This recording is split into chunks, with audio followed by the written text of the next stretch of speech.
Sa pag-unawa sa mga ebanghelyo, hindi lang ito tungkol kay Mateo sa huling araw. Sina Mateo, Marcos at Lucas ay gumaganap ng salit-salit.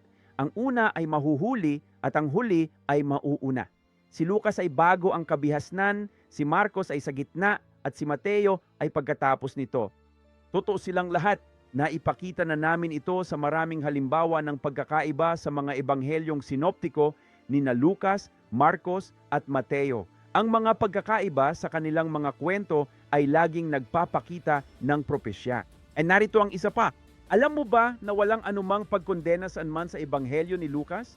Pero makikita mo ba ito sa Marcos at makikita mo rin ito sa Mateo? Hayaan mong bigyan kita ng ilang halimbawa. Ang salitang pag-uusig ay wala saan man sa ebanghelyo ni Lucas. Ngunit matatagpuan mo ito sa Marcos at Mateo.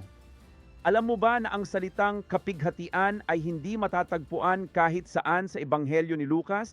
Iyon ay dahil ang nobya ay hindi makakaranas ng anumang kapighatian, ngunit sina Marcos at Mateo ay parehong mayroong salita at salitang Griego para sa kapighatian hindi lamang sa kabuuan ng kanilang mga ebanghelyo, kundi partikular na sa diskurso ni Marcos Kabanata 13 na kumakatawan sa 7 taon ng mga tatak at sa Mateo Kabanata 24 na kumakatawan sa 7 taon ng mga trumpeta. Pareho silang ginamit ang salitang kapighatian ng higit sa isang beses. Kumusta naman ang isang ito? Alam mo ba kung nasaan ang babaeng ikinasal sa 7 lalaki at tinatanong nila si Jesus kung sino ang magiging asawa niya kapag napunta na siya sa langit?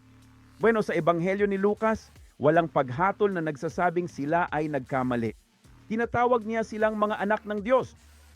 Ngunit sa ebanghelyo ni Marcos, sabi niya, hindi ba kayo nagkakamali sa hindi pagkaalam ng mga kasulatan?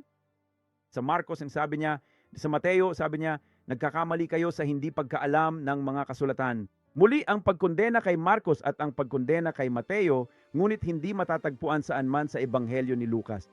Parang roba bago ipako sa krus si Jesus. Sa Lucas, ito ay isang napakagandang puti at magandang damit na parang damit pangkasal.